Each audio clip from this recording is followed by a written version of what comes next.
চীনের নৌবাহিনীর তৎপরতা বাংলাদেশ ও পাকিস্তানে পরিবর্তিত আঞ্চলিক নিরাপত্তা পরিস্থিতির কারণে পশ্চিমবঙ্গে নৌঘাঁটি স্থাপন করবে ভারত। ইরানে যুক্তরাষ্ট্রের হস্তক্ষেপের আশঙ্কায় সতর্ক ইসরায়েল, বিক্ষোভকারীরা আল্লাহর শত্রু বলছেন ইরানের অ্যাটর্নি জেনারেল। আমেরিকায় ট্রাম্প প্রশাসনের অভিবাসন দমন অভিযানের প্রতিবাদে ব্যাপক বিক্ষোভ, পুলিশের গুলিতে একজন নিহত।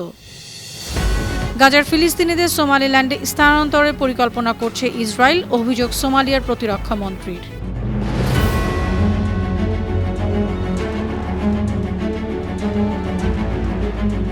শুনছিলেন সংবাদ শিরোনাম। সবাইকে স্বাগত জানাচ্ছি বিশ্বজুড়ে প্রতিদিনে বিশ্বের বিভিন্ন প্রান্তে সবশেষ তথ্য জানাতে আপনাদের সঙ্গে আছি আমি অনন্যা চৈতি। মালয়েশিয়া প্রবাসী বাংলাদেশি বিজ্ঞানী অধ্যাপক ডক্টর সাইদুর রহমান আবারও বিশ্বের সেরা বিজ্ঞানীদের তালিকায় অবস্থান করে নিয়েছেন। তিনি গবেষণা ও একাডেমিক উৎকর্ষের স্বীকৃতি হিসেবে এডি সায়েন্টিফিক ইন্ডেক্স র্যাঙ্কিং 2026-এ মেকানিক্যাল ইঞ্জিনিয়ারিং শাখায় মালয়েশিয়ার প্রথম, এশিয়ায় দ্বিতীয় এবং বিশ্বে সপ্তম অবস্থান অর্জন করেছেন।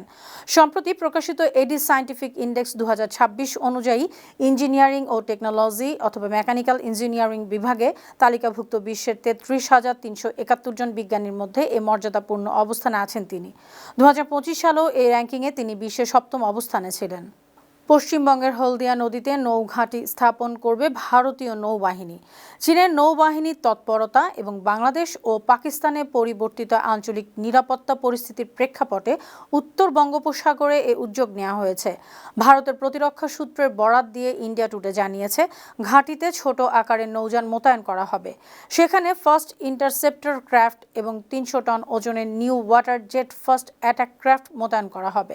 এসব উচ্চগতি যুদ্ধবিমান ঘণ্টায় 40 থেকে 45 নটিক্যাল মাইল গতিতে সামুদ্রিক অভিযানে সাড়া দিতে পারে। জাহাজগুলিতে CRR এর 91 কামানও থাকবে।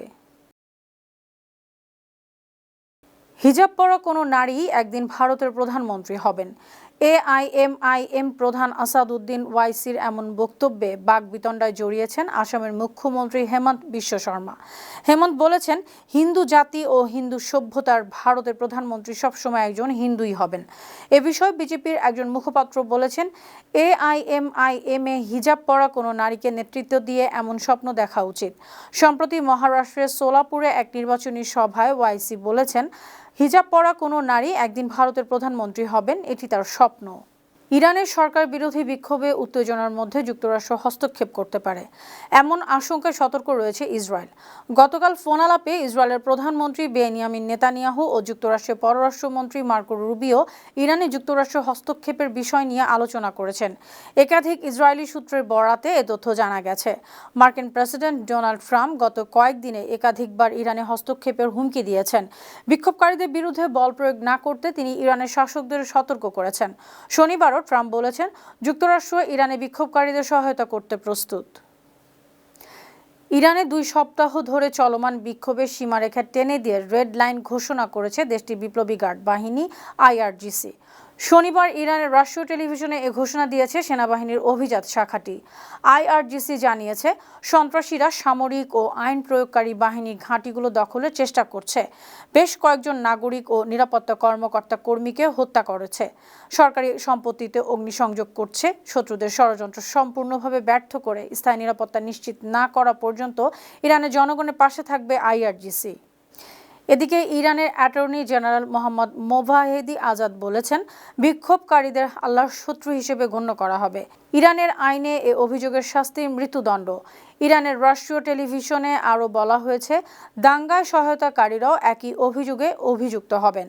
ইরানের দণ্ডবিধির 186 নম্বর অনুচ্ছেদে বলা হয়েছে, কোনো গোষ্ঠী বা সংগঠন ইসলামী প্রজাতন্ত্রের বিরুদ্ধে সশস্ত্র বিদ্রোহে জড়ালে সহায়তা করলে তারা আল্লাহর শত্রু হিসেবে বিবেচিত হবে। এর শাস্তির মৃত্যুদণ্ড, ফাঁসি, ডান হাত ও বাঁ পা কেটে ফেলা। আমেরিকায় ট্রাম্প প্রশাসনের অভিবাসন দমন অভিযানে বল প্রয়োগের প্রতিবাদে যুক্তরাষ্ট্রের মিনিয়াপোলিসের রাস্তায় ব্যাপক বিক্ষোভ হয়েছে। দেশটির মিনিয়াপোলিসে অভিবাসন বিরোধী অভিযান চলাকালে ইমিগ্রেশন অ্যান্ড কাস্টমস এনফোর্সমেন্ট এজেন্টদের গুলিতে এক নারী নিহতের প্রতিবাদে এ পরিস্থিতি আরও উত্তপ্ত হয়ে ওঠে। যুক্তরাষ্ট্রের মিনিয়াপোলিসে ইমিগ্রেশন অ্যান্ড কাস্টমস এনফোর্সমেন্টের অভিযান চলাকালে নিজ গাড়িতে পুলিশের গুলিতে নিহত হন 36 বছর বয়সী রেনি গুড। এই হত্যাকাণ্ডের প্রতিবাদে বিক্ষোভ ছড়িয়ে পড়ে মিনিয়াপোলিস ও অন্যান্য শহরে।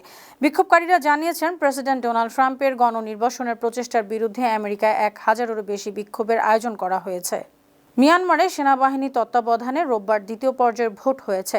প্রথম ধাপের ভোটে ভোটার উপস্থিতি ছিল কম। আন্তর্জাতিক পর্যবেক্ষকরা এই নির্বাচনকে জান্তার শাসকের আনুষ্ঠানিক হাতিয়ার বলে সমালোচনা করেছেন। 2021 সালে মিয়ানমারের সেনাবাহিনী তৎকালীন বেসামরিক সরকার উৎখাত করে নোবেল শান্তি পুরস্কার জয়ী অং সান সুচিকে গ্রেফতার করে।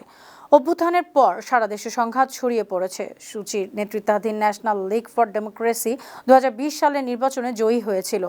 এবারের নির্বাচনের জন্য দলটি নিবন্ধন করতে ব্যর্থ হলে জান্তা সরকার দলটিকে বিলুপ্ত ঘোষণা করে। সোমালিয়ার প্রতিরক্ষা মন্ত্রী আহমেদ মোয়ালিম ফিকি অভিযোগ করেছেন, তাদের কাছে নিশ্চিত তথ্য আছে গাজার ফিলিস্তিনিদের সোমালিল্যান্ডে উৎখাতের পরিকল্পনা করছে ইসরায়েল। এটি করলে আন্তর্জাতিক আইনের গুরুতর লঙ্ঘন হবে। আল জাজিরাকে দেয়া সাক্ষাৎকারে শনিবার এসব কথা বলেন তিনি। তবে তেল আবিব ইসরায়েলের এই পরিকল্পনার বারবার অস্বীকার করেছে। 1991 সালে সোমালিয়া থেকে স্বাধীন হওয়ার ঘোষণা দেয় সোমালিল্যান্ড। এখনও জাতিসংঘের স্বীকৃতি পায়নি, কিন্তু গত ডিসেম্বর মাসে প্রথম দেশ হিসেবে সোমালিল্যান্ডকে স্বীকৃতি দিয়েছে ইসরায়েল। ভারতের পররাষ্ট্র মন্ত্রণালয়ের মুখপাত্র রণধীর জয়সওয়াল বলেছেন, নিউ ইয়র্ক সিটির মেয়রের মন্তব্য ভারতের বিচার ব্যবস্থার স্বাধীনতার প্রতি সম্মান প্রদর্শন করে না। ভারতের কারাবন্দী ছাত্রনেতা ওমর খালিদকে যুক্তরাষ্ট্রের নিউ ইয়র্ক সিটির মেয়র জোরহান মামদানি চিঠি পাঠানোর প্রসঙ্গে তিনি এ মন্তব্য করেন। গত ডিসেম্বরে ওমর খালিদের উদ্দেশ্যে চিঠিতে মামদানি লিখেছিলেন, আমরা সবাই তোমার কথা ভাবছি। 2020 সালের ফেব্রুয়ারিতে নাগরিকত্ব সংশোধনী আইন বিরোধী আন্দোলনে দিল্লিতে দাঙ্গা উস্কে দেওয়ার অভিযোগে খালিদকে গ্রেফতার করা হয়। ওই দাঙ্গায় 50 জন নিহত হন, তাদের অধিকাংশই মুসলিম। অভিযোগ রয়েছে পুলিশ পক্ষপাত দুষ্টভাবে মুসলিম আন্দোলনকারীদের গ্রেফতার করেছে। ভেনেজুয়েলায় অবস্থানরত মার্কিন নাগরিকদের অবিলম্বে দেশটি ছাড়ার আহ্বান জানিয়েছে যুক্তরাষ্ট্র। দক্ষিণ আমেরিকার এদেশের প্রেসিডেন্ট নিকোলাস মাদুরোকে আটক করার এক সপ্তাহ পর এমন আহ্বান জানানো হলো। মার্কিন সরকার বলেছে, সশস্ত্র আধা সামরিক গোষ্ঠীগুলো মার্কিন নাগরিকদের খুঁজছে।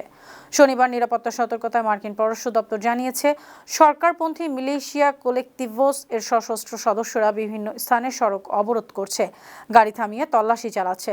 যাত্রীদের মধ্যে কেউ মার্কিন নাগরিক বা যুক্তরাষ্ট্রের সমর্থক কিনা যাচাই করছে।